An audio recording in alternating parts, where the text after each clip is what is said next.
বিশ্বমঞ্চে ঘুরে দাঁড়াচ্ছে শেখ হাসিনার কূটনীতি। শুধু তাই নয়, বাংলাদেশে শেখ হাসিনাকে প্রতিস্থাপন করার জন্য রীতিমতো বৈশ্বিক রাজনীতিতে রিজিম চেঞ্জ হচ্ছে, ঘুরছে যুদ্ধের কাঁটা। এখন বলতে পারেন যুদ্ধের কাঁটাটা কেন বললাম?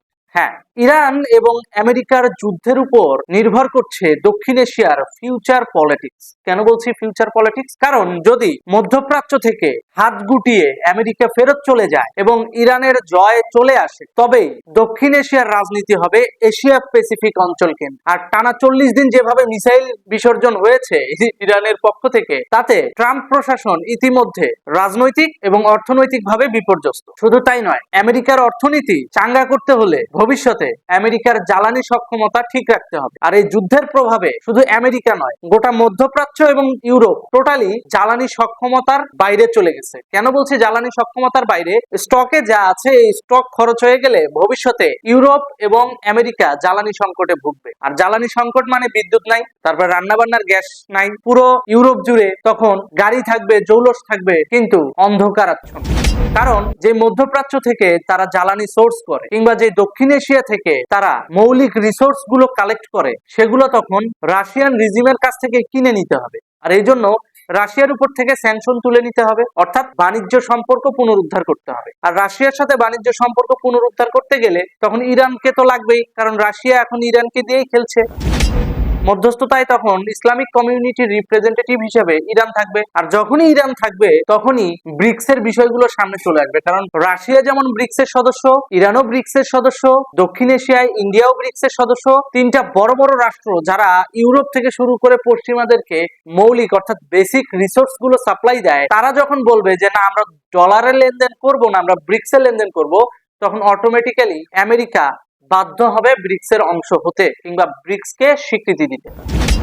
এই বিশ্বযুদ্ধের উপর অনেক কিছু ডিপেন্ড করছে। আর ব্রিক্স কে শক্তিশালী করতে হলে বাংলাদেশকেও লাগবে, কারণ ইন্ডিয়ার প্রতিরক্ষা ইস্যু আছে। আর ইন্ডিয়ান প্রতিরক্ষা ইস্যুতে বাংলাদেশ খুব গুরুত্বপূর্ণ একটা পার্ট। আর এই একটা জায়গায় শেখ হাসিনা এবং আওয়ামী লীগকে দরকার। এবং শেখ হাসিনা এবং আওয়ামী লীগকে দরকার কোন ভাবে?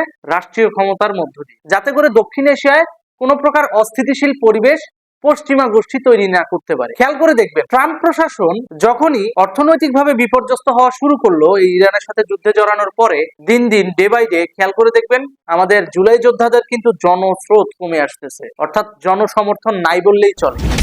দিন দিন জুলাই সন্ত্রাসীদের উপর জনগণের আস্থা কমে যাওয়ার পেছনে একটাই কারণ, সেটা হচ্ছে পশ্চিমা দেশগুলোতে অস্থিতিশীল অবস্থা এবং পশ্চিমা দেশগুলোর অর্থনীতির নাজুক পরিবেশ।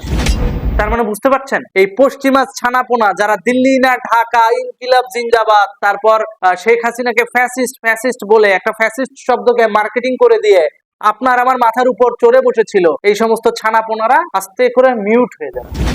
আপনারা কি ভাবছেন যে মিউট হয়ে গেলেই সমস্যার সমাধান হবে? মোটেও না। বাংলাদেশের ভিতরে এই পশ্চিমা ক্যান্সার গুলো ভবিষ্যতে যেন টিকে থাকতে না পারে, এদেরকে এক এক করে ধরে ধরে ঝুলায় ঝুলায় পিটাবে। খালি আওয়ামী লীগ সরকার আসতে দেন, একটু ওয়েট করেন, শেখ হাসিনা ফিরবে, ডিসেম্বরের মধ্যেই ফিরবে। কারণ ডিসেম্বরের আগে এই যুদ্ধ শেষ হয়ে যাবে। ট্রাম্প এখন রীতিমতো কান্নাকাটি করতেছে, ছেড়ে দেমা কে দেবাসি। কেন? কারণ এখন যদি যুদ্ধে আক্রান্ত হয়ে যায় আমেরিকা, তাহলে ভবিষ্যতে আমেরিকার কপালে শনি আছে। কারণ হয় আমেরিকাকে দরিদ্র দেশের তকমা নিয়ে বাঁচতে হবে, অন্যথায় রাশিয়ার সাথে যত বিরোধ আছে সেটা মিটিয়ে ফেলতে হবে। আর সেটা মিটাতে গেলে ব্রিক্স কে স্বীকৃতি দিতে হবে। বুঝতে পারছেন চতুর্মুখী চাপ? এখন আমেরিকা ওর নিজের দেশ বাঁচাবে, নাকি এই ছানাপোনা যেগুলো ইনকিলাব জিন্দাবাদ, দিল্লি না ঢাকা বলে, রাজুতে আয় বলে লাফালাফি করলো, এদের বাঁচাবে? তো সব মিলায় একটা বিষয় পরিষ্কার, শেখ হাসিনা খুব শীঘ্রই ফিরতেছে। শেখ হাসিনার কূটনীতি বিশ্বমঞ্চে অ্যাকসেপ্টেন্সির জায়গায় চলে এসেছে। ধীরে ধীরে ঘুরে দাঁড়াচ্ছে আওয়ামী লীগের অ্যাকসেপ্টেন্সির রাজনীতি। সুতরাং যেই সমস্ত লোকরা আওয়ামী লীগের ভেতর থেকে জামাতের সাথে আঘাত করতেছেন, কিংবা যেই সমস্ত লোকরা আওয়ামী লীগের ভেতর থেকে বিএনপির সাথে তলে তলে দুই চারটে পয়সা খাওয়ার লোভে আঘাত করতেছেন, তাদেরকে সাবধান করে দিয়ে বলতে চাই, একটু সাবধান হন, না হলে ভবিষ্যতে দল থেকে আপনাকেও লাঠি দিয়ে বের করে দেওয়া হবে। কারণ পশ্চিমা ক্যান্সার বাংলাদেশে আর রাখা হবে না। পশ্চিমা ক্যান্সার বাংলাদেশে আর রাখা হবে না যদি শেখ হাসিনা সরকার কামব্যাক করতে পারে। সাম্রাজ্যবাদী গোষ্ঠীর আস্ফালন বন্ধ হয়ে যাবে। চান্স পাইলে আমাদের মুক্তিযুদ্ধ নিয়ে লাফালাফি করো, চান্স পাইলে আমাদের আওয়ামী লীগকে বাংলাদেশ থেকে বের করে দিয়ে বাংলাদেশের মুক্তিযুদ্ধ এবং স্বাধীনতাকে পায়ে মারায়া, সংবিধানকে ছুঁড়ে ফেলে দিয়ে দেশটাকে ইউনাইটেড স্টেট অফ পাকিস্তান বানায়া আমার দেশের জনগোষ্ঠীকে জিম্মি কইরা পাকিস্তানের দালালি করার স্কোপ খুলে দিতে চাও, ও সুযোগ আর হবে না।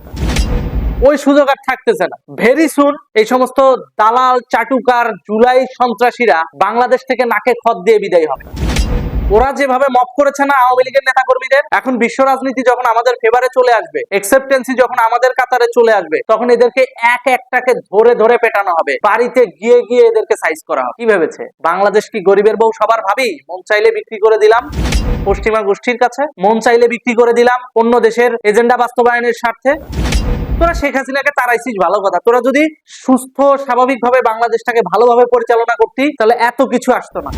তোরা দেশটাকে তুলে দিয়েছিস পাকিস্তানের হাতে, তোরা দেশটাকে তুলে দিয়েছিস আমেরিকান সাম্রাজ্যবাদী গোষ্ঠীর হাতে, বিভিন্ন চুক্তির মাধ্যমে বাংলাদেশের রাষ্ট্রীয় সম্পদগুলোকে বিক্রি করে খেয়েছিস, কান্ট্রি সভেরেনিটি দিয়ে অর্থাৎ রাষ্ট্রীয় গ্যারান্টি দিয়ে তোরা বাংলাদেশটাকে রীতিমতো বিক্রির পাল্লায় তুলেছিস। তোরা বাঁচবি মনে করেছিস? তোরা বাঁচবি।